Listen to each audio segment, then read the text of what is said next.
sejam bem-vindos a mais um episódio do Business Plan Talks, esse podcast que fala de quê, meu amigo Carlos Mororó? Fala de negócios, a gente traz muita gente boa aqui para compartilhar a história e trazer muita coisa aí que vai fazer com que a gente tome decisões melhores aí, aprendendo muito. Empreendedorismo raiz, sem mimimi, sem romantizar, dizer que a vida de empresário é só flores, não é, tem muito perrengue, né? E aqui a gente sempre traz grandes nomes aí, aqui do Ceará, que são referências nos seus segmentos. E hoje a gente vai bater um papo com um cara que eu tava conversando aqui nos bastidores, tem alguns números que impressionam bastante, né? Quem não conhece, Edilson Teixeira Júnior. Grandes, obrigado por topar bater esse papo aqui com a gente, né? O Mororó convidou, está à frente da Serlares, que é uma empresa de restaurantes corporativos. A gente vai entender um pouquinho mais sobre isso. Hoje atende aí a mais de 30 mil pessoas diariamente, fornecendo aí às vezes mais de 50 mil refeições por dia. Empresa de 52 anos também. A gente gosta de trazer empresas que já são longevas. Isso aí mostra que tem uma gestão boa, que tem resultado, né, Mororó? Então a gente vai bater um papo aqui enriquecedor, fique ligado. Esqueci alguma coisa, grande Edilson? Não, tranquilo. Tudo certo? Tudo certo. Então pronto. Para a gente começar nosso papo aqui, a gente sempre gosta de falar de quem dá apoio, né? Ninguém faz nada sozinho na vida, né? Eu tenho certeza que você tem um time de colaboradores muito bom, parceiros muito bons. E aqui a gente tem alguns parceiros que fazem tudo isso acontecer. O primeiro parceiro que a gente vai falar é a B3X Investimentos, que ela é uma consultoria de investimentos que ela atua em dois pilares principais. O primeiro é organizar a vida, né? O brasileiro é muito desorganizado financeiramente, né? Quase sempre está gastando mais do que ganha. Então a B3X ela ajuda a montar um diagnóstico para você, organizar a tua vida financeira, para só aí então você começar a montar uma carteira de investimentos, né? E quando a gente fala em investimentos, você não precisa investir 5, 10, 15 mil reais por mês, não. Começando a investir 300, 500 reais, o importante é ter essa cultura de investimentos e eles são independentes, ou seja, vão fazer o que é bom para você e não para qualquer corretora, tá? Então procura lá no Instagram, vai ter um atendimento super humanizado, vai te ajudar a ter uma vida mais organizada financeiramente. A gente tem também aqui o HubX, né? Que é essa produtora que tem soluções completas para você que é criador de conteúdo digital, empresas ou pessoas que querem se posicionar melhor no digital. Vem aqui, faz um videocast, um podcast, grava um curso, um infoproduto, faz uma live, tem tudo que você precisa para estar no digital. Hoje em dia, quem não está no digital, né, Mororó? Tá fora, né? Estava conversando aqui nos bastidores aqui com o time de marketing também. Se não tiver no digital bem posicionado, vem outro e às vezes não tão bom quanto você, mas só porque está bem posicionado no digital, vai lá e garante mais resultados. E por último aqui o Podcast Experience, que eu também estava falando nos bastidores aqui para isso, que é uma comunidade de podcasters no Brasil. Tem estúdios e produtoras, podcasters e profissionais do audiovisual que trabalham no segmento que ajudam você com network, conhecimento, experiências a ter um projeto mais profissional. Então, procura lá no Instagram Podcast Experience se você quer tirar o teu podcast do papel ou se quer tornar ele mais profissional. Então, recados dados, vamos começar nosso papo. Dá as boas-vindas aqui para nossa audiência, né, Edilson? E vamos começar aqui o nosso BP Talks. Boas-vindas para vocês, vai ser um papo muito bacana aqui com o Mororó e com o Eric. Espero que vocês gostem. Boa. Eu fico feliz demais, Eric, por estar com o Edilson aqui, porque, como o Eric falou, a gente, e vocês que vêm acompanhando sabem, nós montamos um time de peso aqui pra gente conversar. E esse time é a gente que a gente admira, que a gente se espelha, que a gente tem como referência. E como o Eric falou, aqui é pra gente conversar sobre tudo que acontece realmente nesse dia a dia e que fazer negócio e ser empresário é uma coisa que a gente precisa ter muita coragem, mas também precisa querer muito, por vários motivos e por vários valores que eu tenho certeza que a gente vai discutir aqui hoje também. Sim, sim.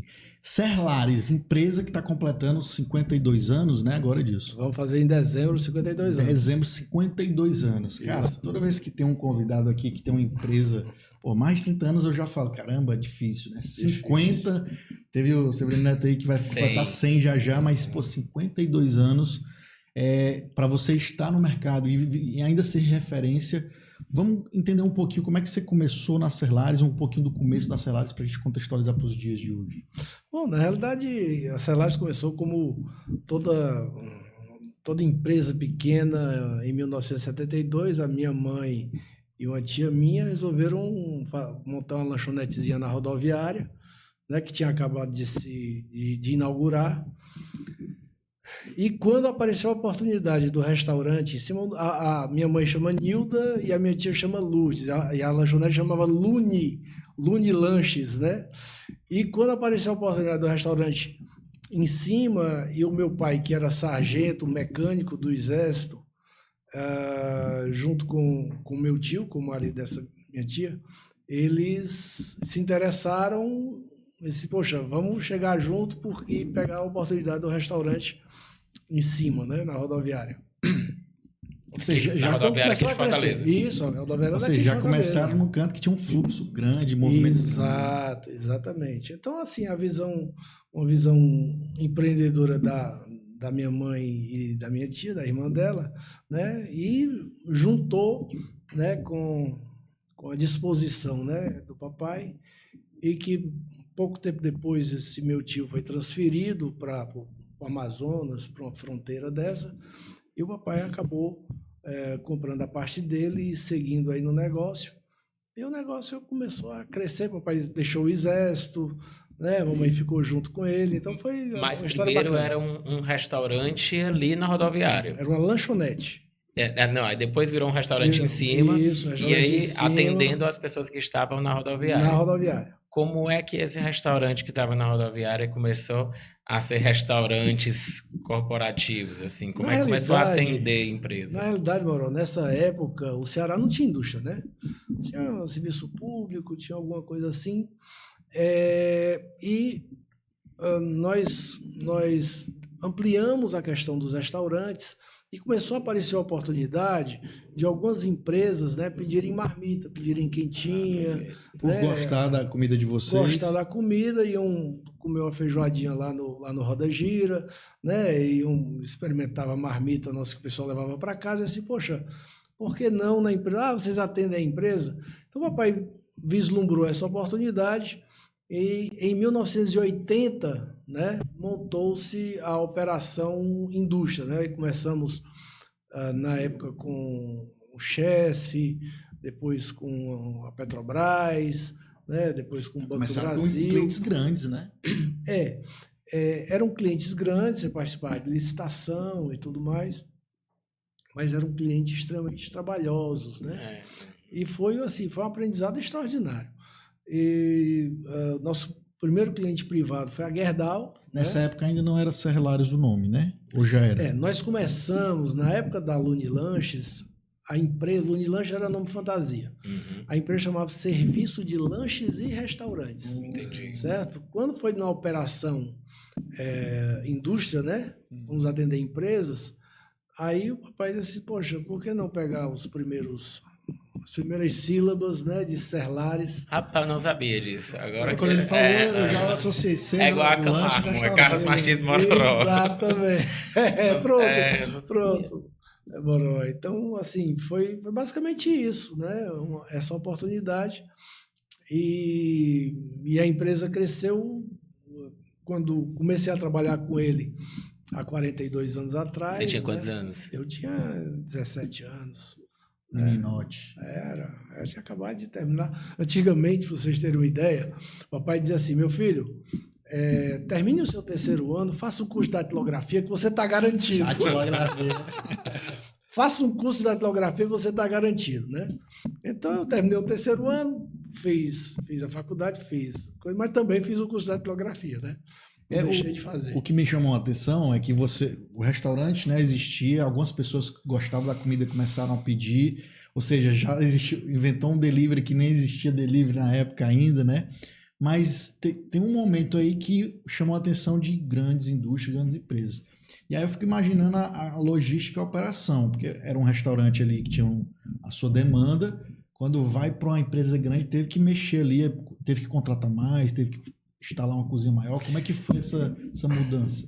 Na realidade, Eric, assim, o papai tinha uma visão, era um visionário, né? Então, tanto é que a Serlares, na sua trajetória, ela rompeu muitas barreiras de como funcionava um restaurante, né? Então, uma das coisas que o papai viu foi a implantação do Distrito Industrial de Maracanaú, certo?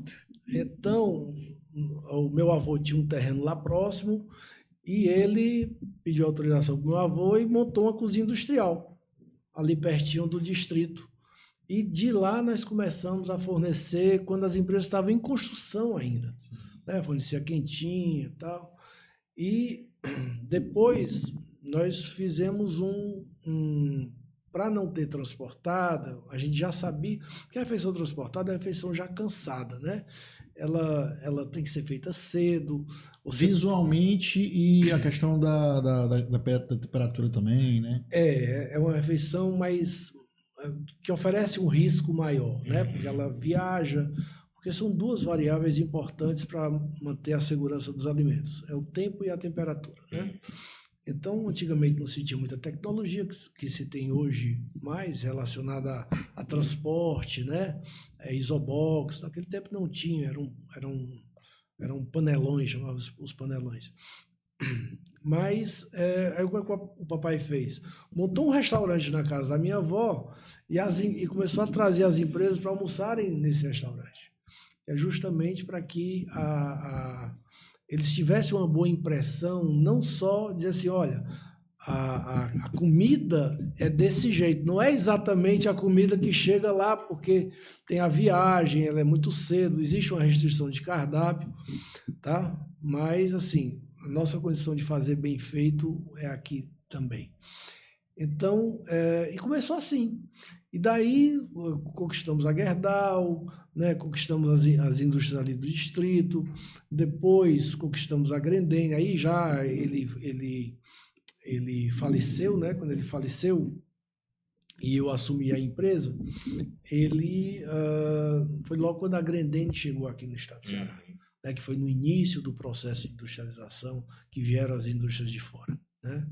Então, nós conquistamos o contrato da Grendene, desenvolvemos bastante. 5 anos depois, infelizmente, por uma condição que foi alheia ao nosso trabalho, nós perdemos o contrato, porque eles deram preferência às empresas do Sul. E nós começamos a ampliar, né? Começamos a ampliar no segmento tanto de transportada, quanto no segmento das refeições administradas, né? Quando você fala refeições administradas, é aquela que você monta o restaurante ali e é responsável por ele. Isso, tá. Nós equipamos a cozinha, né? Montamos o restaurante como um todo, colocamos mão de obra, insumo e atendemos aquela empresa na qual onde a gente produz, né? Eu fico imaginando, Mororo, nessa época da industrialização, né? Que chegaram grandes empresas, grandes indústrias com 1.000, 2.000, 3.000 funcionários, e aí do nada eles tinham que ir atrás de dar uma refeição para os colaboradores. Você estava falando que não existiam empresas que forneciam nessa época e as empresas começaram a surgir, entre elas vocês começaram a se destacar, né? Isso, na época o SESI, ele operava, né? Ele tinha uma cozinha industrial, o SESI, logo depois que a gente montou a nossa, ele montou, era um concorrente, mas a refeição era subsidiada, era um concorrente, digamos assim, que injusto, né? Injusto, assim, eu que falei, né? Tá certo? Porque ele subsidiava, né, o fornecimento. Mas, como eu digo, nós somos uma empresa muito resiliente, né? Nesses 50 anos já tivemos muitos altos e baixos, né? A própria morte do papai foi uma ruptura muito forte. Eu ia perguntar sobre essa fase, assim. Passada de bastão. Né? Que é algo que acontece em empresas familiares e tudo isso, né? Esse momento, quando ele saiu, você assumiu, você já estava há algum tempo na empresa, já tocava alguma área, já estava mais ou menos ali preparado, ou tomou ali uma coisa na cabeça e disse, eu tenho que ir de qualquer forma, assumir aqui, ou já existia uma rotina lá dentro que você já... Eu não era o sucessor natural do papai na empresa, né? Eu tenho uma irmã mais velha e o papai apostava muito nela. Mas quando ele adoeceu e ele passou 20 dias hospitalizado, né? A minha irmã, ela tinha um outro negócio para cuidar e já estava cuidando desse negócio, muito bem sucedida. Isso abalou muito emocionalmente ela e eu disse, poxa, né? Apesar dela Eu ter preciso me ajudar, né? ajudado, apesar dela ter me ajudado, mas nós entendemos de que aquele negócio ali era eu que tinha que cuidar, né? Eu tinha trabalhado 7 anos com ele, eu sempre quis, né? Não posso dizer que eu não tinha expectativa, né? Não tinha ambição, né? De assumir a empresa um dia. Mas eu não queria que fosse desse jeito, porque o papai morreu com 52 anos, Nossa, né? Foi novo, uma jovem, prematura, exatamente. E eu assumi com 25 anos. Né? Hoje eu vejo um garoto de 25 anos e meu Deus, né? Maturidade para decisões Exatamente, grandes, né? Zero, isso, né? né? E nessa época a empresa tinha 500 funcionários, Já né? era Já era uma empresa grande. grande. Mas eu tive que tomar decisões muito difíceis, né? Nessa época, que foi justamente na época do Plano Collor, nós já tínhamos passado por 2 congelamentos de preço, estava no 3º congelamento de preço, né? E nós tínhamos um ambiente muito hostil, né, no serviço público, porque no passado você conseguia uma flexibilidade maior junto aos diretores das empresas de economia mista, empresas públicas, de entender, né, que havia o ágio, né, uma cobrança abusiva em função do congelamento, o cara desabastecia e vendia no mercado negro um produto muito mais caro. Então nós tínhamos a sensibilidade de que, poxa, está onerando demais o contrato, né? E que nós íamos quebrar. Na realidade, nós estávamos praticamente quebrados, porque já eram 3 congelamentos desses, e nem todas as empresas eram flexibilizáveis, mas alguns flexibilizavam. Os principais, né? Quando foi na época do Collor, simplesmente ele disse assim, olha, quem não cumpriu o congelamento, vou demitir. Então, os Subordinados, né? exatamente. Dele. O pessoal concursado, o pessoal, né, que tinha um cargo de confiança, tinha medo de fazer. Né? Então, aí a decisão que eu tomei, que foi a decisão talvez a mais difícil que eu tomei, foi cancelar todos os contratos. Todos os contratos do serviço público eu cancelei. Né? Para você ter uma ideia... E mantiveram só o privado ali. Mantivemos só o privado. Para você ter uma ideia, nós tínhamos 500 funcionários, nós somos para 80. Caramba. Certo? Eu disse assim, não. A carteira de vocês era muito grande Era muito grande, muito grande. E essa decisão, só para complementar, assim, ela foi muito importante, porque eu disse assim, eu não trabalho mais em serviço público. Eu não trabalho mais. Né? E a partir daí, nós reconstruímos a empresa em cima de um princípio de trabalhar basicamente com empresa privada. Premissa, depois desse dia, uma premissa, nós não trabalhamos mais com empresas de serviço público. E eu ia falar justamente isso, porque eu acho que são como a gente está falando de negócios aqui, de história e tudo isso, são decisões como essa que parecem ser decisões contrárias ao que deveria realmente ser mantido, mantém ali essa quantidade de funcionários, a empresa está grande, que são decisões que deixam o negócio sustentável. Porque muitas vezes você toma uma decisão, se a pessoa pensa que ter 300 funcionários ali, 400 e baixar para 80 era uma decisão errada, talvez era mais assertiva, porque com aquela multidão de funcionários ali que você só estava perdendo, porque você estava com o preço congelado ali. E no final, na última linha da planilha, na verdade, ela estava vindo negativa. Quando você passa a ter só 80, onde nesses 80 você tem um resultado positivo, é um resultado menor, mas passa a ser positivo. Eu acho que são decisões estratégicas como essa que fazem com que a coisa se reinvente, né? Você teve que cortar um braço para salvar o corpo, né? Praticamente ali, né? Verdade. E aí começou isso foi logo no começo da tua gestão ali. Foi. Uma decisão difícil. Então. E o principal motivo foi que eu percebi que como a licitação eram 2 anos, a cada 2 anos ele fazia a licitação. Se eu estivesse fazendo um serviço bom, se eu não estivesse fazendo um serviço bom, em 2 anos eu saía, eu podia sair. Né? Então eu disse, poxa, vale a pena um cliente desse? Sim. Vale a pena um cliente desse? Né? Tanto é que quando nós deixamos a Gerdau, agora recentemente, nós saímos da Gerdau com 40 anos de atendimento à empresa. Né? Então, são coisas que não justificam. Nós estamos na Expresso Guanabara, certo? Há 29 anos nós estamos na Guanabara. Né? A Aeres, nós atendemos a Aeres há 17 anos. Né, Ju? Quando chegou aqui. 17 anos, quando ela começou. Quase um casamento com cada uma dessas Casamento, empresas aí, né? exatamente, Porque né? rola é um serviço prestado, mas é um relacionamento que tem que ter experiência, de confiança, né? E de resultado na entrega do produto de vocês, né? A Celeste, ela sempre ela coloca que a gente nós não buscamos uma venda, um relacionamento curto, né? Nós trabalhamos com parceria, nós queremos parcerias, né? E numa relação, digamos assim, mútua, né? Tanto que a gente pode ajudar o nosso cliente, que nós podemos ajudar o nosso cliente, tá certo? Através de contribuindo, né, com os indicadores dele, que a gente possa, através do nosso trabalho, contribuir, né, com o desenvolvimento dessa empresa, como também o cliente, claro, contribuindo com o nosso crescimento. Edilson, e quando você tomou essa decisão, chegou essa fase, tirou o serviço público, começamos a atender só o privado. A partir daí, você olha, agora vamos fazer uma tração aqui e vamos buscar empresas para que a gente volte a se alimentar, e teve um trabalho com esse olhar aí de prospecção e crescimento nesse lado, nessa época? Sim, sim. Então, aí você começa a ver, né? Isso é um teste, né? Para grandes empresas. Porque a licitação, pelo menos no passado, hoje eu não tenho muita referência para lhe dizer, mas é preço, né? É preço.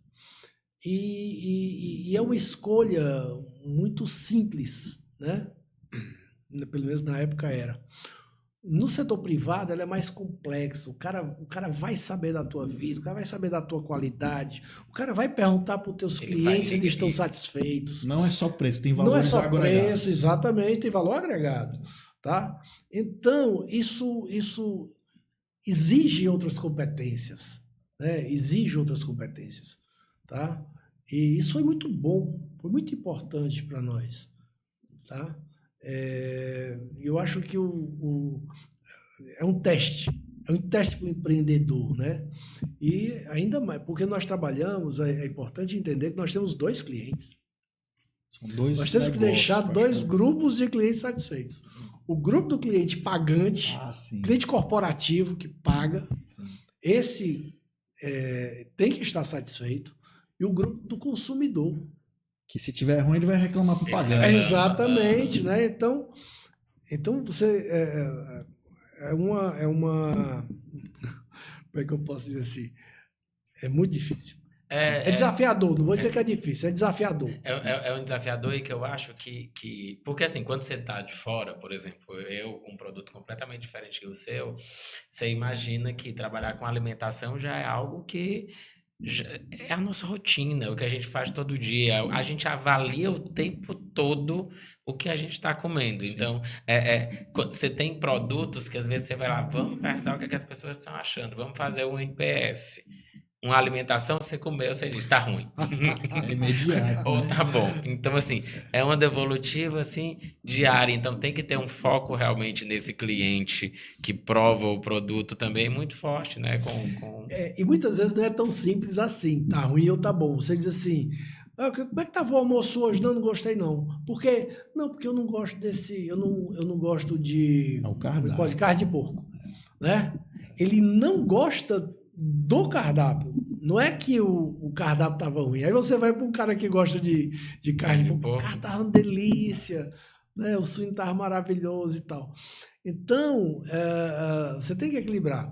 O papai, na sua sabedoria, né? E já com muitos anos nesse início, ele disse assim, meu filho, nem Jesus conseguiu agradar todo mundo, né? Então, a gente tem que... Mas uma coisa que eu sei, por conhecer vocês, é que existe um trabalho direcionado hoje na Serlares, mesmo para refeições às vezes diferenciadas, assim, tem cardápios diferenciados, né? A gente sabe que cada vez mais as pessoas estão falando aí do Exigente, fit. A né? gente estava aqui com o Renan, ele Sim. falando do gelato e falando que tinha pouco açúcar. Eu digo, rapaz, agora eu só vou comer gelato e vou deixar sorvete. Mas cada vez mais as pessoas têm esse olhar para comida mais fitness ou para que gosta de uma comida mais assim. E eu sei que a Serlares ela tem um olhar para isso também, né? Assim, tem cardápios diferenciados nos seus restaurantes. Na realidade, Mororó, a gente trabalha com soluções, Perfeito. né? E nós, o nosso nível de personalização, a gente buscou aprimorar através de entender a cultura da empresa, do cliente, né? Então você tem cliente que ele está muito atrás de preço, né? Uma questão mais competitiva. Sim, o cara tem 3 mil funcionários, não tem como mudar também. Isso, né? Ele ainda não compreendeu muitas vezes, e às vezes compreende, mas a própria estrutura do negócio, não quero julgar aqui a questão empresarial, mas de qualquer forma, o negócio dele, tá? Precisa estar no momento que precisa mais de preço. Mais enxuto. Então a gente oferece a solução clássica, certo? Quando você tem um cliente que está no nível de amadurecimento melhor, a empresa está melhor estruturada, já tá olhando ou já participa do GPTW, né? Já pensa na questão do bem-estar, né? Acha que no ambiente corporativo, né? onde predomina, né? O bem-estar, a satisfação, a alegria, nós temos a solução feliz, certo? Que tem os seus diferenciais, né? Aí você tem um diferencial dentro dessas soluções. Aquelas empresas que estão mais focadas ou estão, né? Ou o seu segmento é mais em cima da sustentabilidade, certo? É focado mais na saúde, focado mais no meio ambiente. A gente oferece a solução verde, né? E nós temos aquelas empresas que, de certa forma, já está no nível de maturidade bem maior, em que tem um ESG implantado, né? Já participa do GPTW, aí a essas empresas a gente oferece a solução completa. Entendi. Né? Então, em cada solução, por exemplo, numa solução verde, nós temos uma horta orgânica, né, que a gente cria a horta na empresa.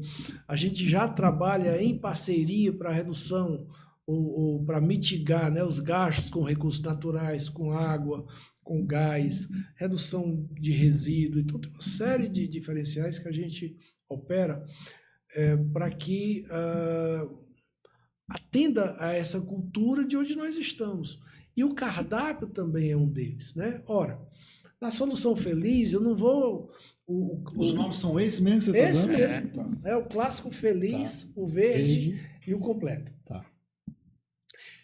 Na Solução Feliz, por exemplo, o balcão, o Ser Mais Leve, que nós chamamos, né? Que é um balcão light, né? Que outros chamam. Ele é um balcão alternativo, certo? O self-service comfort, né, comfort food, ele é o principal. Porque ele não dá muita restrição, né? Diz, cara... Não é todo mundo que tem esse paladar. Não, é assim, no comfort food, ele tem aquele pezinho na jaca, né? Sim. Entendeu? Então tem a feijoada, né, semanal ou quinzenal. Ele pode cometer alguns excessos. Então esse é o feliz, né? Esse é o feliz. Já no verde tem o self-service do Ser Mais Leve, ele já entra como o principal. O comfort food, ele já é o alternativo. Então a gente trabalha esses elementos, né? Nós temos o Ser Mais Chef, que faz uma refeição, uma alimentação na hora, o prato na hora, né? Com o chefe lá fazendo os pratos, né? A preparação. Então, nós temos diversos diferenciais. Vocês customizam, né? Customizamos. Sobre essas soluções, me veio à cabeça, né, que eu acredito que isso foi uma demanda que foi aparecendo para vocês e vocês criaram esses produtos, né? Ou foi ao inverso, vocês criaram, ó, vamos criar essas 4 soluções e sair oferecendo. Porque muito do empresário é isso. Às vezes o empresário quer criar um produto que nem ouviu se tem demanda. A meu ver, se eu estou errado ou não, as empresas começaram a dizer, ó, vocês têm aqui essa solução clássica, mas eu estou precisando aqui dar um outro tipo de viés aqui pro meu cardápio ou solução. Vocês foram criando? Como é que foi essa solução? Ou foi um planejamento assim da equipe interna? Não, foi um misto dos dois, né? Eu não vou dizer para você que a gente fez uma ruptura através disso, que foi uma coisa inovadora.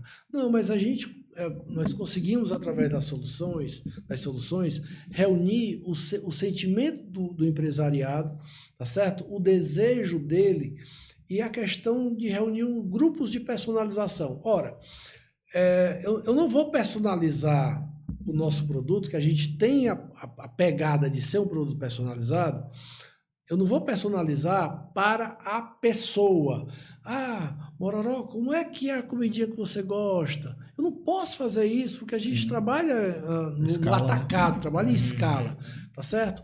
Mas a gente sabe que os comportamentos e muitas vezes os gostos, eles se moldam com a cultura da empresa. Ora, eu tenho um comportamento, quando eu vou trabalhar numa empresa que ela exige, né, que ela tem uma cultura diferenciada, eu me moldo a ela, tá certo? Então, o ponto foi isso, foi reunir alguns diferenciais, quando eu digo produtos que ficam dentro das soluções, né, como o Ser Mais Relax, que está dentro do Feliz, a Horta, né, que está dentro do Verde, reunir essas coisas para que você possa... Cara, isso está alinhado com a cultura da empresa. Entendi. Certo? E que o colaborador, ele se molda a isso. Claro que nós fazemos... existe a personalização relacionada a gosto das preparações. Mas, como um todo, se uma empresa ela tem a pegada mais sustentável, o colaborador também trabalha com isso. Hoje vocês estão com quantos funcionários, Edilson? Nós temos hoje 700 colaboradores no nosso time. E a gente até falou um pouquinho, o Eric falou aqui no início, vocês, a gente falou antes, na verdade, com quantos restaurantes, assim, atendendo quantas empresas? Restaurantes, como um todo, nós temos mais de 70 restaurantes. É muita coisa. Agora, cozinhas, né? Cozinhas, nós estamos com próximo a 50 cozinhas. E a gente falou também que com 30 mil pessoas se alimentando mais ou menos por dia e mais de 50 mil refeições dia. Porque normalmente, pelo menos no primeiro turno, o de jejum é considerado uma refeição, né? Então, a pessoa que está no primeiro turno, ela faz o de jejum e almoça. Então, normalmente, ela faz já 2 refeições. Ou seja, alimenta 30 mil pessoas. 30 mil pessoas por dia. Aí eu vou fazer a pergunta parecida com o que você fez quando a gente falou de supermercado. Desperdício. Como é que a gente lida com 50 mil refeições dias? Assim, tem estratégias que são precisas serem criadas assim, para que vocês consigam mitigar mais ou menos, porque eu, fora dessa área, não tenho nem ideia. Porque a gente, em casa, a gente desperdiça, querendo ou não, alguma coisinha ali, outras coisas reaproveita, mas... É muito perecível, né? Eu sempre falei, quando era moleque, que eu gostaria de ter um bar quando eu era mais velho, né? Hoje em dia eu vejo meus amigos donos de banana, é loucura demais, porque... bar é comida, bebida, é vida de noite e tal. Mas para donos de restaurante eu sempre tenho essa curiosidade também. Como funciona o tratamento desses alimentos? Acho que pouquíssimos donos de restaurantes vão dizer aqui que fazem 50 mil refeições por dia, como vocês fazem. Gente, assim, o desperdício é uma dor muito grande do proprietário de restaurante, seja ele qual for, do corporativo ou do aberto ao público, ele é uma dor muito grande. Talvez do corporativo seja maior, porque existem variáveis que a gente não controla. Por exemplo, eu não tenho como controlar a quantidade que você vai colocar no seu prato e a quantidade que você vai comer. Eu tenho que partir por um processo de conscientização ou estímulo, né? Dizer assim, cara, vamos olhar o desperdício, não desperdice tanto, né? Então a gente tem que, através da comunicação, através de campanhas, a gente trabalhar este elemento que a gente não controla. O outro fator é que a gente trabalha com a empresa, né?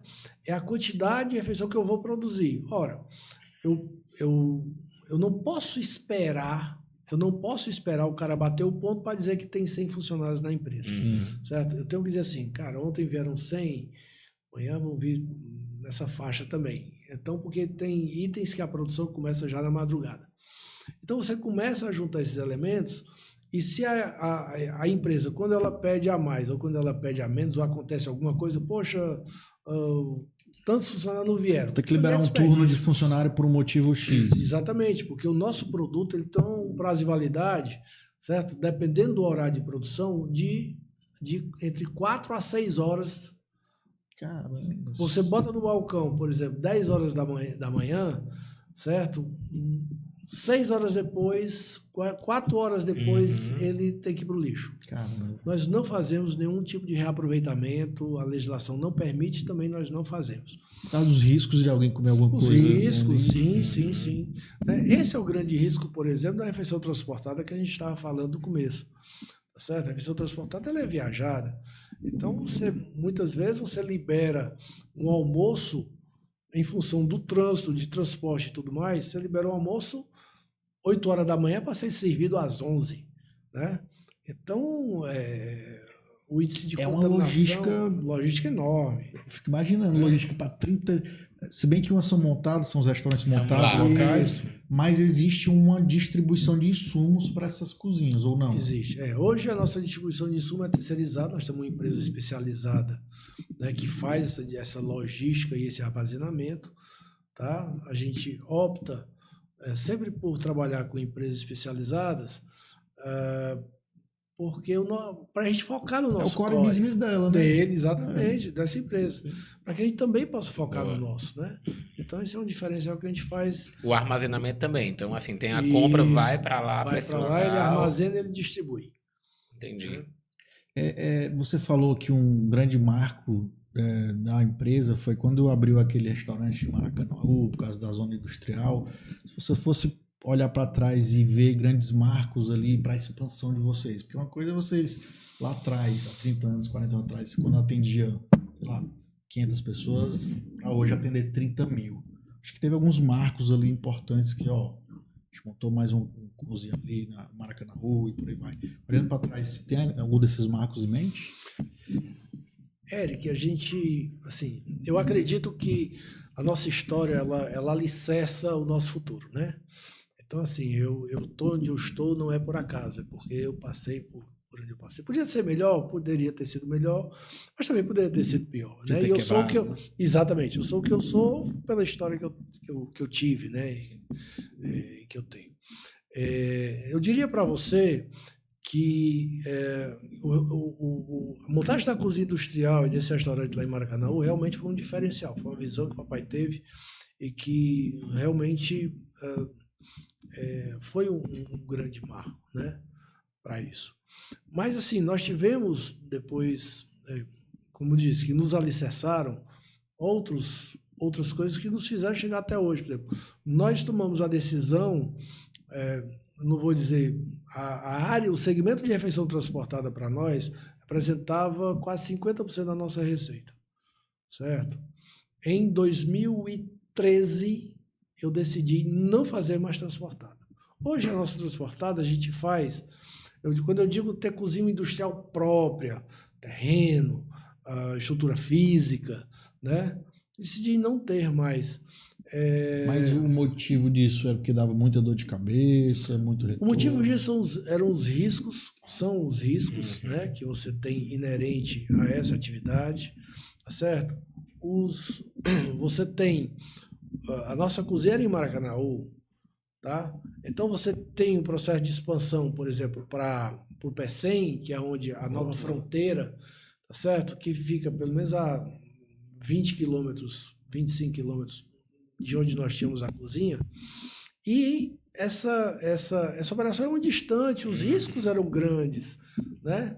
Então você vai, cara, vou transportar, que horas essa comida vai sair, que horas que ela vai chegar, como é que eu vou servir? Então, aí nós chegamos à conclusão que, estrategicamente, Maracanaú, o distrito de Maracanaú já estava consolidado e que não justificava mais nós fazermos transportada. E que já fazia parte do projeto das indústrias que estavam se instalando, tem a cozinha própria, tem as suas instalações. Ele tinha um espaço, ele estava montando aquilo ali agora. As empresas só não queriam gerir, é isso? Elas não queriam gerir, não queriam equipar. Tá. Mas elas tinham lá, isso como se fosse um shopping center. Rapaz, tá aqui o buraco aqui, tu monta. E vocês que equipam tudo, a gente que faz monta, tudo. a equipe monta tudo, né? Que é um investimento alto, né? Quem já, Muito alto, eu já andei brincando de pesquisar uma época, eu já tive loja de shopping de suplementos, então eu já pensei em ter restaurante e tal, fui pesquisando. Mas pesquisa, uma cozinha industrial é cara, né? Cara, cada equipamentozinho ali. Muito caro, muito caro. Então, assim, isso foi. Aí, pra você ter uma ideia, nós saímos de uma receita transportada de quase 50% do faturamento, hoje representa 7% do nosso faturamento. Né? Então, isso para nós foi hoje nós só operamos dentro do nosso cliente. Né? Isso foi um diferencial. E porque eu olhava o meu concorrente nacional. Eu dizia assim, cara, esse cara não tem transportada. Por que eu preciso ter para eu crescer? Né? E qual foi a nossa estratégia? Nós pegamos o cliente que eu transportava, eu dizia assim, cara, me dá um espaço que eu monto uma cozinha aí. Ele ficou muito feliz. Muito de feliz, né? Então nós começamos a fazer isso e nós saímos do segmento sem perder tanto faturamento. Porque eu transformei quase todos em legal. Quando você fala do atual, né? Como é que é a estrutura da Serlares em termos de governança? Assim? Hoje você está como CEO, tem a família, suas irmãs estão na empresa em diretorias ou não? Vocês trouxeram executivos de mercado? O quanto isso foi importante? Como é a estrutura de gestão de vocês hoje? Essa estrutura de gestão é muito simples, né? A gente sempre, não vou dizer que a gente traz executivo de mercado, a gente procura valorizar os profissionais e formar os profissionais, né? Por exemplo, hoje nós temos como sócia na empresa a Daniela e a Narla, né? São profissionais que trabalharam comigo na época. A Dani trabalhou comigo na área operacional, hoje é minha diretora administrativa e financeira. No momento que eu tive um problema de saúde, eu tive afastado por muitos anos, ela assumiu a presidência da empresa, certo? A Narla, nossa diretora comercial, também, a Narla está comigo há mais de 20 anos, né? Uma pessoa muito importante nessa trajetória de crescimento, né?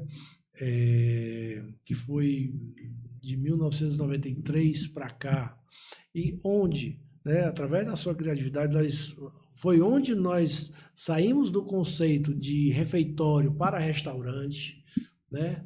Nós fomos a primeira empresa a fazer isso, nós somos a primeira empresa a sair do bandejão e ir para pratos. Nós somos pioneiro, né? Nós somos pioneiros. Inclusive, o slogan pode ser da marmita ao restaurante corporativo. Né?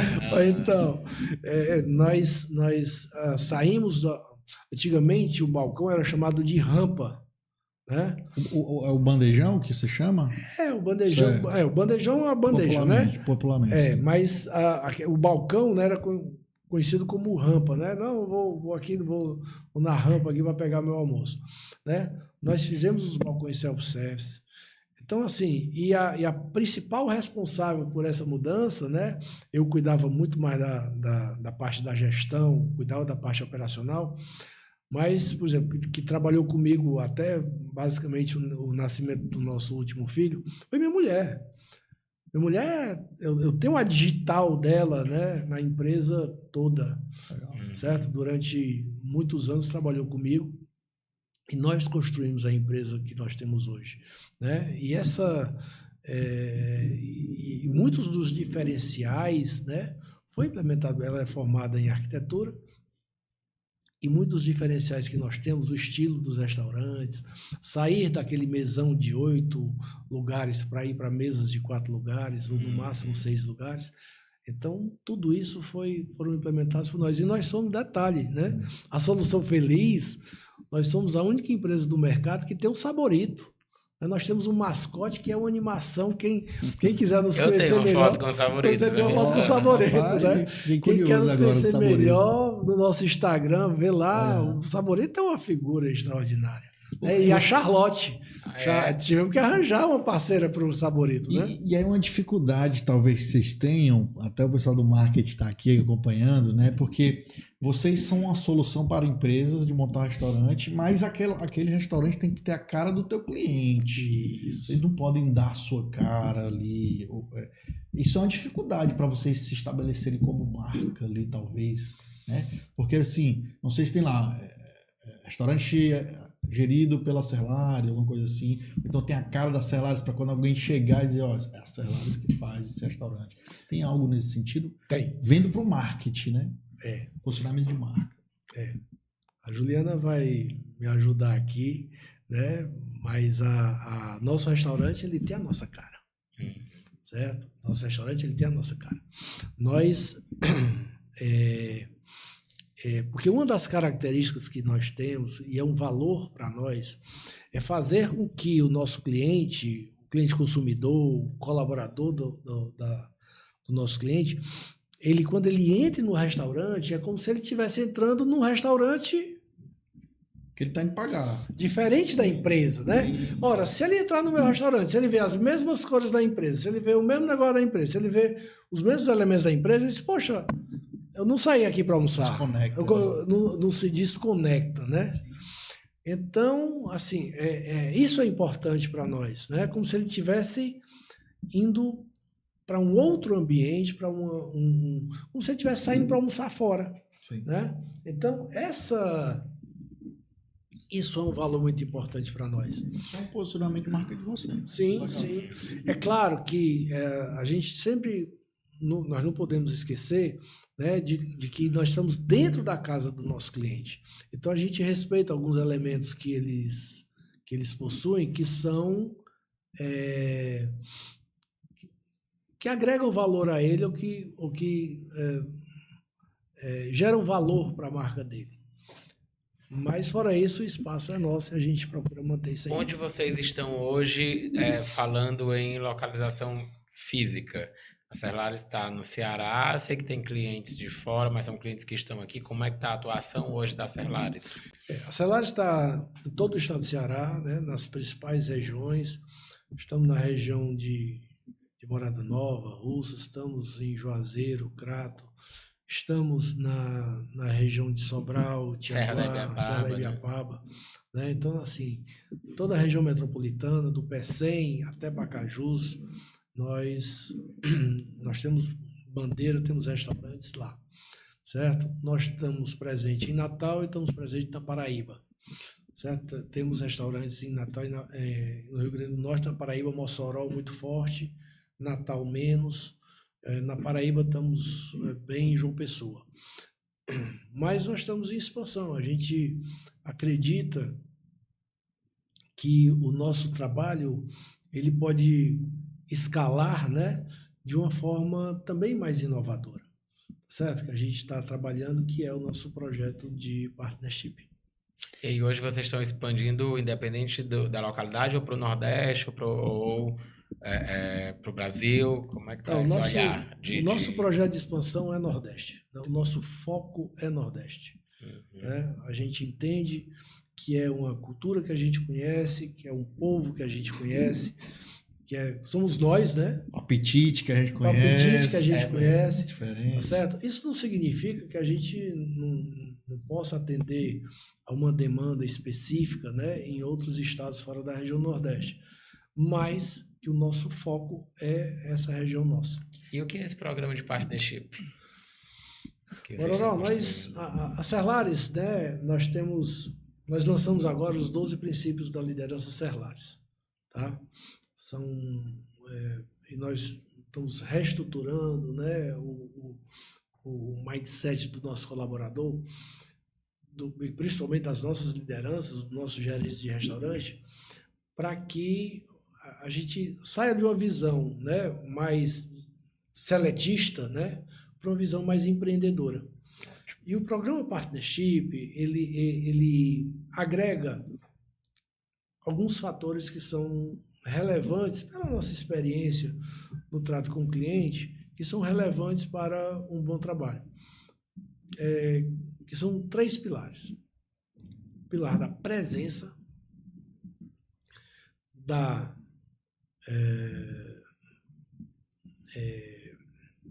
presença, o nosso pilar da agilidade, certo? E a decisão. Vocês estão formando líderes, né? Sim, formamos líderes. Então, autonomia, agilidade e presença é importante. Para que você possa ter isso, nós entendemos que que esse profissional, ele não é que ele não possa, mas ele tem que ser um empregado com espírito empreendedor. Ora, se eu preciso de um empregado empreendedor, por que eu não foco no empreendedor? Ou seja, por que a nossa empresa ela não faz uma estrutura de crescimento escalando com sócios, né? Então é isso que nós estamos estruturando e nós deveremos lançar aí agora em junho um programa muito forte para que a gente possa ter profissionais do segmento, empreendedores que queiram se associar a nós para que a gente possa expandir. Seria como se fosse uma franquia, mais ou menos. Eu diria para você algo parecido. Porque assim, quando você me falou de a gente estar espalhado por todo o Ceará, na Paraíba, eu fiquei imaginando, né? Vocês têm com certeza todo um processo. Um restaurante, uma cozinha funciona assim, tudo desenhadinho. Então, se eu vou gerir um restaurante lá na Paraíba, lá no interior do Ceará, tem que ser os mesmos processos, né? Então, vocês já têm isso muito bem desenhado, né? É o método Serlares, nós temos. Já tem isso muito bem desenhado. Isso, um pulo para uma franquia ou para esse partnership que você está pensando, é um pulo, né? Eu achei parecido um pouquinho com o que o pessoal da São Paulo faz em tamanhos menores, né? Eles têm sócios minoritários, no formato de partnership, que tem esse sentimento de dono mesmo e que quer crescer, e que quer ir conquistando mais e que quer ir abrindo o mercado. Eles falaram muito isso. Porque querendo ou não, você fazendo todas as sedes próprias suas ali, né? Você tem que ter um braço, uma capilaridade, gestão imenso, né? Porque o que diferencia, Eric, a nossa empresa, o que nós queremos diferenciar. Porque a pergunta era simples, eu tinha sempre essa pergunta: como é que eu sou grande com espírito pequeno? Como é que a Serlares pode ser uma empresa grande, certo? Mas com práticas pequenas, mantendo a essência do pequeno. E a essência do pequeno é a presença. Cara, o dono está lá, ele está perto. A essência do pequeno é a decisão, é a autonomia. A essência do pequeno é ele fazer uma gestão, né? Uma gestão ágil, ele oferecer agilidade, que isso é o grande diferencial. As grandes empresas, né? As empresas nacionais e até algumas empresas regionais, o cliente quer uma mudança de cardápio, não, eu tenho que falar com o meu gerente, que vai falar com o meu diretor, que vai falar com não sei quem, passa um mês para tomar uma decisão. Então, nós não queremos isso para a nossa empresa. Nós queremos agilidade, nós queremos presença e nós queremos autonomia. Então, isso vai nos diferenciar no mercado e nós entendemos que quem pode oferecer esse pacote de coisas, claro que esses pilares, eles estão, né, dentro estão nos nossos princípios da liderança, né? É um dono. É um dono. Ou seja, você tem que procurar líderes lá, você quer procurar líderes lá dentro e formá-los, né? A gente sempre, já escutei de grandes empresários que toda empresa que quer crescer muito, escalar, ela tem que virar uma empresa de educação ali, né? Formar novos líderes, porque não basta você abrir aqui o programa de parcerias, partnership. Vem alguém de fora que não conhece a cultura de vocês, os processos, é muito mais difícil do que alguém de dentro ali, né? Por isso que nós já temos basicamente o nosso método concluído, né, com todos os processos, que a gente vai entrar, a partir nós temos os padrões bem definidos, né, a nossa empresa tem uma arquiteta própria, certo? Que na solução feliz o projeto é esse, na solução clássica o projeto é assim. Então, todo esse processo de padronização e digo, não é uma padronização estática, ela é dinâmica, né? É você sempre aperfeiçoando. Ele já está em curso e eu acredito que até o final do ano a gente está pronto, né? Porque a nossa ideia é que o novo sócio ele passe pelo menos 6 meses em treinamento, no mínimo. Eu entendi, Eric, que sim, ele quer sim também ter líderes internos, mas ele está procurando alguém externo que se interessa. Alguém que Eu acho, investir, eu acho que ele está entendi. olhando como aqui Sim. a nossa audiência tem muito empreendedor, tem muita gente que assiste por isso também. Qualquer coisa depois vai atrás da falando sobre a audiência, pensei aqui, né, com meus botões, né? O cara tá assistindo e ele não sabe, ele tem uma empresa, sei lá, de 50 funcionários ou 150, o que for. Como que ele define se chegou o momento de eu ter um restaurante próprio, sendo cliente de vocês, por exemplo? Porque esses empresários às vezes estão pedindo todo dia comida de fora que é transportada, né? Sim. Às vezes um implanta uma cozinha própria, mas não tem aquele padrão. Que momento o empresário, ou que tamanho o empresário deve ter para ele, vale a pena montar um restaurante? Tenho que ligar para Serlares. Tenho que ligar para Serlares. Assim, existem as chamadas dores invisíveis, né? O cara sente a dor, ele pensa que é um determinado problema, quando ele vai ver na causa raiz, muitas vezes não é. Então, esse momento é quando eu percebo que o meu colaborador ele tá insatisfeito, ele está desmotivado, ele se sente descuidado, ele sente que ele não tem, que a empresa não está dando uma atenção devida a ele, né? E que a empresa pode fazer melhor.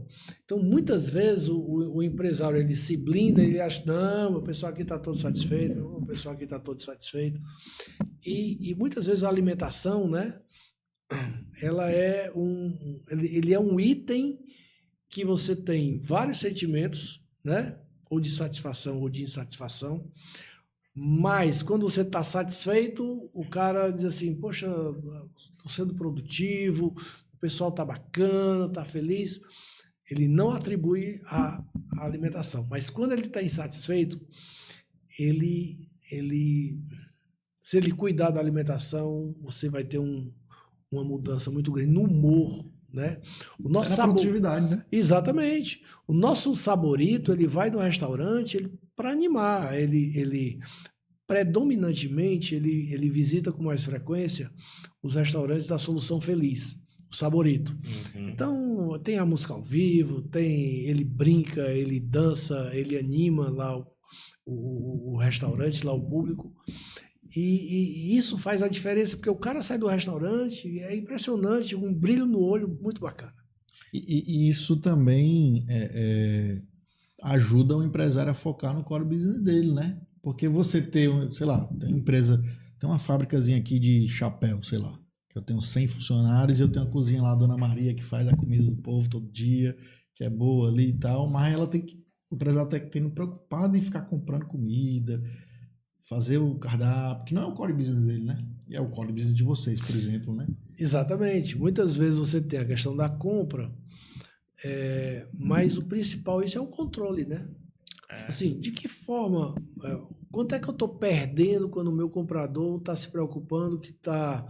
Porque no Rio Grande do Sul, né, teve essa tragédia lá, o arroz praticamente subiu 20%, e agora o que é que eu faço? Né? O cara não é para se preocupar com isso, ele está para se preocupar em cuidar do segmento dele, comprar o insumo para a empresa dele produzir. Isso aí fica com a gente. Né? E mais, quando ele bota a mercadoria dentro de casa, certo? Nós temos controles que garantem, certo? Que aquele insumo, ele vai para a mesa do cliente consumidor, no caso do colaborador da empresa, tá certo? Da melhor forma possível, né? E da forma mais barata possível, do custo menor. Muitas empresas que têm restaurante... Dá para dizer que ele vai ter um custo menor, porque ele vai deixar de comprar errado, né? Exatamente. E balanceado por nutricionistas, cuidado, né? E ele sabe o valor da minha refeição. Normalmente o empresário que tem restaurante próprio, ele não sabe quanto é que ele gasta com o restaurante dele. Porque ele não tem os controles necessários para a apuração desse custo. Então é um negócio dele, né? Como é que vocês estão trabalhando com inovação? Como é o olhar da Serlares hoje para posicionamento de inovação dentro do segmento de vocês? Moral, assim, na nossa história, nós sempre fomos uma empresa muito inovadora, né? Então, como eu falei anteriormente, desde a mudança de restaurante, de refeitório para restaurante, né? Então, isso sempre foi uma marca da nossa empresa. Tá? Nós estamos lançando, né? Além das soluções para restaurantes corporativos, nós lançamos agora o Menu Easy, a estação Menu Easy, que são para escritórios, né? Empresas pequenas, onde a gente bota geladeiras com pratos congelados, a estação tem micro-ondas, tem tudo, e a pessoa vai lá, pega o prato, bota no micro-ondas e almoça. Né? Não precisa ficar trazendo de casa. Mas só um detalhe, não é aquele congelado industrializado, não. É comida caseira. Comida caseira, boa, saborosa, bacana. Diferente. Exatamente, né? Bacana. Então, nós, em uma das nossas unidades, nós montamos uma estrutura com ultracongelador, nós fazemos o congelamento ultra rápido, certo? E com um cardápio bacana, tem uma gastrônoma. E a pessoa pega e paga ou é a empresa? A empresa. Uhum. Né? A empresa paga e deixa à disposição. A empresa paga, ou então, se a empresa, né, optar que o colaborador vai utilizar ele mesmo, vai pagar. Faz o controle interno. Ela faz o controle interno lá. Então, isso. Nós somos a única empresa do mercado que resolvemos criar o cartão Fidelidade. Apesar de eu não precisar fidelizar um colaborador numa empresa, certo? Porque ele vai todo dia, ele está lá trabalhando, ele vai todo dia, certo? Nós entendemos que o cartão Fidelidade é uma oportunidade que ele tem da empresa agradecer a fidelização dele, ou seja, apesar dele não pagar, né, quem paga é a empresa, mas a empresa, a Serlares, né, ser grato com ele, oferecer estrelinhas para que ele possa trocar por sobremesas, para que ele possa trocar por brindes, né? Nas campanhas contra desperdício, a gente coloca o cartão amigo lá na campanha Prato Limpo, ele ganha estrela quando ele entrega o prato limpo. Então a gente cria um relacionamento direto com o cliente consumidor, né? E quando ele passa na refeição, ele volta, ele diz se ele gostou da comida ou não, né? No Fidelidade, tá? Então, assim, tem uma série de produtos associados ao app do Cartão Amigo, que foi feito em parceria com ele já está funcional e já está rodando. Já está rodando, certo? A Serlares construiu essa solução em parceria com a Ali Solution, uma empresa de tecnologia que é parceira nossa, e que, assim, já vai estar no mercado aí para diversas empresas, diversos restaurantes, para substituir aquele cartãozinho que você carimba, aquele negócio que você passa. Eu tive uma dor de cartão Fidelidade quando eu tinha uma loja de suplementos, porque o cara ganhava lá o cartãozinho para furar ou botar o adesivo e sempre perdia, ou não lembrava onde deixava. No app exatamente, fácil, né? Tá tudo lá no app, né? E a gente resolveu focar em relacionamento, né? A Serlares busca uma cultura de relacionamento. Relacionar com o cliente de forma muito efetiva. E o cartão ajuda bastante nisso aí. Então, nós vamos buscar descontos para esse nosso consumidor. Nós vamos buscar parcerias, facilitar um pouco mais a vida dele. Trazer palestras, trazer cursos, tudo através do app. Então, é uma construção bem bacana que a gente está fazendo em parceria com a Ali Solution. Massa. Com 30 mil refeições aí, pessoas por dia atendidas, vocês devem buscar incessantemente fornecedores, parcerias para reduzir custo ali de vocês, porque quem compra em larga escala, né? Geralmente, como é que é essa busca por diminuir custos com compra ou melhores parcerias de fornecedores? Tem uma ideia de quantos quilos ou toneladas aí de comida por dia?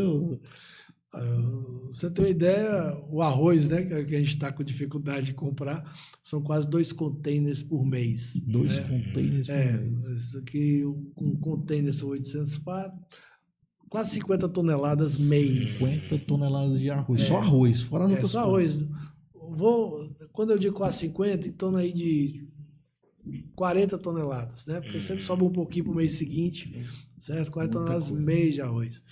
Você vê frango que a gente compra de fora, são 37 toneladas a 50 toneladas, porque tem a coxa com sobrecoxa, tem o filé de peito. Então, carne é outra pancada. Então, assim, é uma operação bem complexa. O que acontece numa empresa já no nosso tamanho, que eu volto a dizer, aqui para o estado do Ceará, a Celai pode até ser uma empresa grande, mas nós somos, em relação às grandes empresas que faturam bilhões de reais, uma empresa que foi recentemente adquirida por outra agora, uma empresa grande, fatura quase 4 bi, né, por ano. Então, empresas... Mas quando tu fala empresas, não são teu concorrente direto, são empresas que compram comida. Concorrentes, né? Então, assim, a Cellares é uma empresa pequena. Nós somos uma empresa pequena. Nacionalmente, né? Nós somos uma empresa pequena. Então, mas nossos números, apesar disso, a gente sem dificuldade de encontrar fornecedor aqui do estado do Ceará. Aqui a gente compra, nós compramos, temos bons fornecedores, né, de polpas, de FLV, né? Mas em termos de produção agrícola aqui no estado do Ceará ainda é muito pequeno. Então feijão normalmente vem de fora. Quando aparece agora com as chuvas, graças a Deus, né? Chuva é bom para é ruim para uns, mas é bom para nós. A gente que veio sertão, né, Mororó, sabe o que é isso? Feijãozinho de corda, né, novinho. Agora é a hora. Leite, vou colocar você em contato com outro podcast que rola aqui, que se chama Nordeste Pode Mais. Sim. É um agrônomo, um veterinário e uns zootecnistas para falar sobre, principalmente da pecuária, mas todos esses aspectos aí do agro nordestino, né? E aí eles devem ter algumas soluções aí bacanas também. Não, então assim, é um desafio, mas a gente está sempre aberto, nós costumamos sempre dar preferência a fornecedores locais. Porque é uma busca incessante por diminuição de custos, né? O empresário tem que estar buscando isso o tempo todo. Às vezes não é nem isso, sabe o que é? Hoje, além do custo, você tem um elemento importante que a gente tem que começar a pensar, né? Que é a questão ambiental. Ora, você tem uma ideia, cara? Eu trago coxa com sobrecoxa de Santa Catarina para cá, né? De São Paulo para cá. Esse caminhão, ele sai de São Paulo botando CO2 na atmosfera aí. Se tivesse aqui do lado, né? Se tivesse aqui, né? E tem aqui, né? Tem aqui. Nós já procuramos alguns grandes players que têm condição de nos atender, mas o que acontece? Eles olham para o nosso mercado, certo? E eu não discordo da estratégia deles, né? Até porque é uma relação econômica. Ele diz assim, Adilson, eu trabalho mais com o varejo, eu trabalho mais com o supermercado, com o Neto, com o Zé Chimenez, né? No Frangolândia, que é nosso cliente, bacana, né? O Zé e o Levi. Então, eu opero mais com eles, certo? Eu não olho muito para o teu segmento de atacado. O que acontece com o nosso segmento? Quando está sobrando frango, o pessoal do Sul ele vem queimar preço aqui. Isso prejudica a gente. Né? Então, existe também uma relação desleal do mercado que, de certa forma, prejudica um pouco a parceria. E a gente, claro, também tem que se preocupar com nossos custos. Né? E são importantes. Edilson, em relação à cultura organizacional, assim, vocês têm 700 funcionários, né? É desafiador.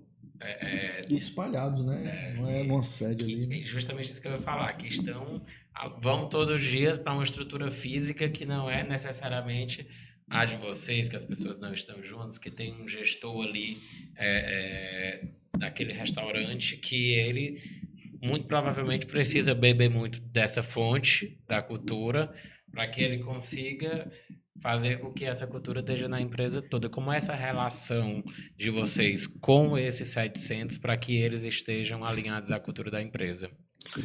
Mororó, a Serlages, ela trabalha muito forte a liderança, né? Então, nós temos 2 momentos extremamente importantes para nós. No primeiro semestre, nós trabalhamos o PDL, né? Que, por sinal, está sexta-feira, né, Ju? Tá para encerrar. Então, sexta-feira. Não, encerra agora em junho, certo? Começou agora, nós estamos no 2º encontro, são 8 encontros. E nós trazemos todos os líderes de todos os nossos restaurantes no Nordeste. Vem para cá e a gente dá essa reciclada, né? Essa respirada e esse trabalho. Eles são multiplicadores, né? Esses mesmos líderes, às vezes, talvez com um processo de ampliação um pouco maior com os coordenadores, que também são líderes, em outubro, no 2º semestre, em outubro, nós fazemos o Serlares Day. Então, é um grande alinhamento, é o dia inteiro, né, juntos com palestra, até a Sami fez uma palestra muito bacana. Da liga justamente time, sobre né? o relacionamento dessa liga, né? Nós temos um tema anual que a gente trabalha. Então, através deles, que a gente faz essa disseminação da nossa cultura. E o que é que nós queremos, né? O que é que a Serlares busca fortalecer, né? Personalização, certo? Queremos fortalecer o relacionamento, queremos fortalecer a autonomia. Às vezes ele tem autonomia para tomar a decisão e ele não quer, ele tem medo, ele acha que não pode, ele acha que vai dar esse gente. Não pequem pela omissão, certo? Se der errado, pelo menos você agiu, você fez, né? Você tomou a decisão, você teve atitude, tá? Então, acho que é isso. Eu acho que a gente, através do exemplo, né? Nós temos procuramos muito que a liderança ela seja exemplo para os outros. Então, é um trabalho muito bacana em cima desses profissionais. E agora, esse ano especificamente, nós criamos o Chef Day, né? Que nós vamos começar a trabalhar o cozinheiro como uma liderança forte, né? Uma liderança operacional forte. O gestor mais como tático, mas o operacional trabalhar bem o cozinheiro. Otimizar, porque aperfeiçoar. Isso. Vocês terem uma ideia, em um determinado... eu acredito que 2015, certo? A Daniela, quando ocupava a presidência, ela tomou uma decisão extraordinária. Todos os nossos profissionais, né, que eram práticos, que ocupavam cargos de coordenação e que queriam assumir, porque nossas unidades, todos os gerentes são nutricionistas, que tinham, né, o desejo de assumir um restaurante, nós pagamos para eles fazerem curso de nutrição, para estudar, fazer vestibular, flexibilizamos horário, então foi bem bacana. E agora nós queremos fazer com os cozinheiros relacionado ao curso de gastronomia. Nós queremos ajudá-los, né, a se qualificar, fazer curso de gastronomia, né? Nós queremos que a gastronomia corporativa ela seja mais valorizada, seja mais vista, porque os gastrônomos hoje, né, eles veem muito o glamour do restaurante Sim. aberto. Mas existe, apesar de ser mais hard, né, ser mais complexo, entendeu? pela diversidade Volume, mesmo, né? né? Pelo volume, um cardápio muito dinâmico, não é só aquele cardápiozinho do bistrô. A gente quer atrair esse profissional da gastronomia para mesclar com conhecimento prático e ambos ganharem. Tanto o nosso cozinheiro prático ter um ganho dessa sofisticação, como o cozinheiro da gastronomia sofisticada, ele ter o ganho dessa cozinha de raiz, né? Isso eu me lembro, falando sobre isso com eles, me lembrou muito o Márcio Atala, né? Onde ele diz que, cara, nós precisamos saber o que é um bife com arroz bem feito, um ovo bem feito. A cozinha do dia a dia, né? Isso é valor. Você agregar sabor a isso é importante. Então, tem muito cozinheiro castrão desse que sabe fazer um arroz. Ele faz um risoto, mas não sabe fazer um arroz soltinho, Sim, com que é alho bom gostoso, demais, que é bom né? demais, né? Entendeu?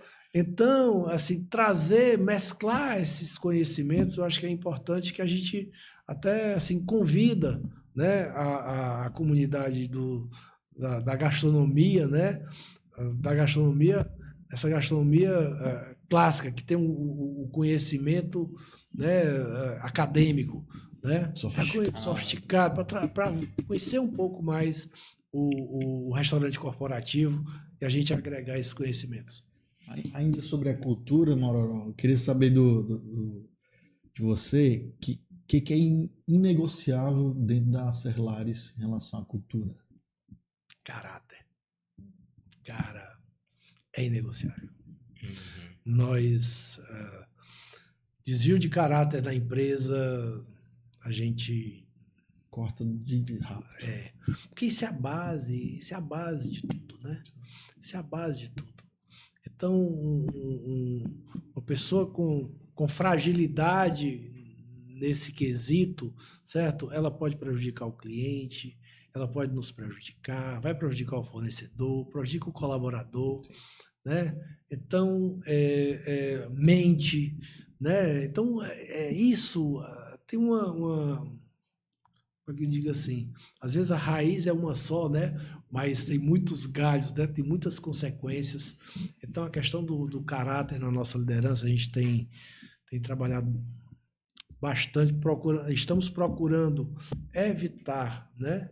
Ver formas, né? De trazer profissionais que estejam alinhados com esse valor que a Serlares tanto preza. Boa.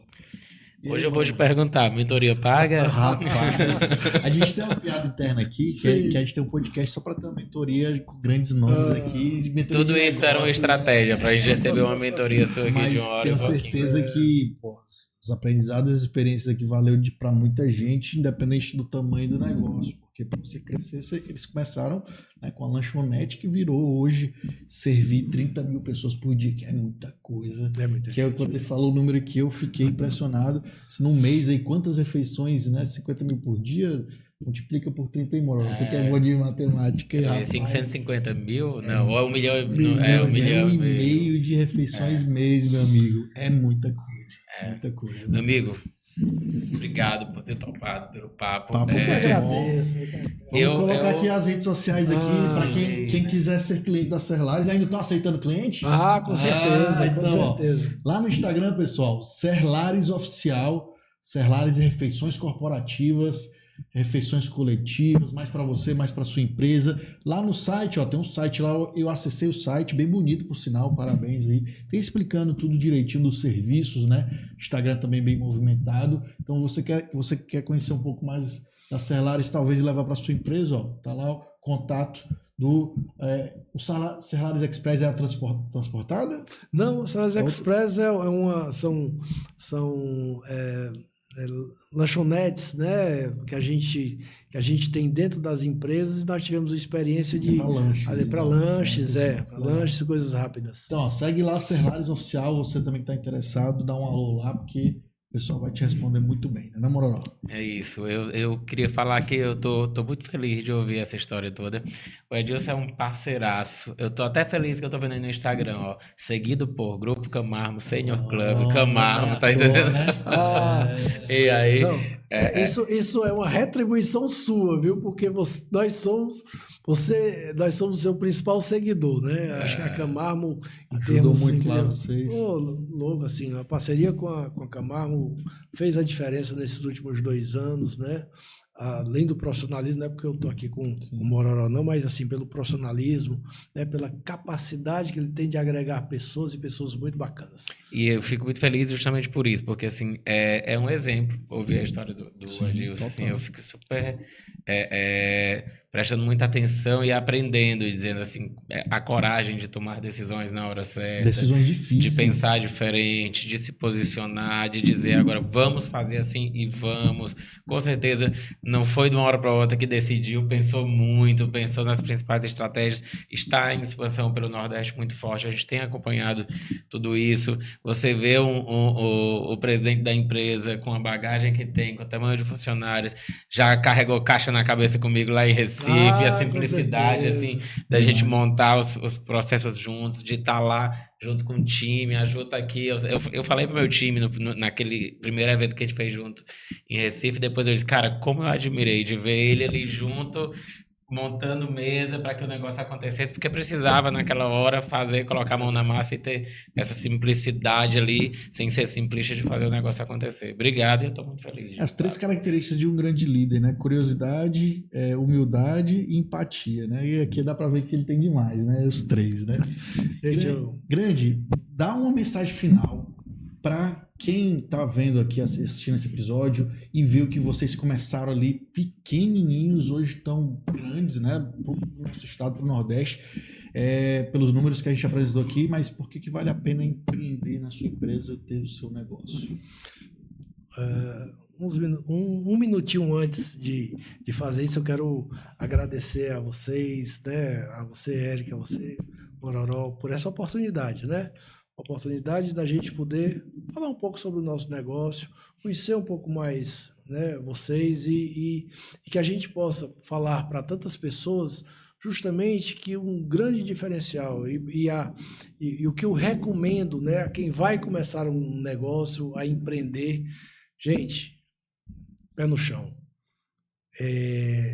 resiliência, as coisas não são mágicas, né? Hoje a juventude, né, e os mais novos acham que é como o Instagram. Ali é um pedacinho, por trás disso aí teve muito suor, né? Por trás disso aí teve muito trabalho, né? No nosso e em qualquer um que seja, tá certo? Até as pessoas falando, os próprios influencers, né? É saber que por trás daquele ali, por trás dos números de tantos seguidores, teve muito trabalho, né? Então é ser resiliente, é trabalhar bastante, ter a humildade é importante, isso aí, demais. Tá bom? Recados dados, ó, pé no chão, pessoal. Você que tá chegando agora, ó, se inscreve no canal, ativa o sininho das notificações, que vai ajudar a gente sempre a trazer grandes nomes aqui do Ceará, que são referência no modelo de gestão, nos seus resultados e inspiram outras pessoas. Não, Moró? Mais um pra conta, tamo junto e até a próxima, pessoal.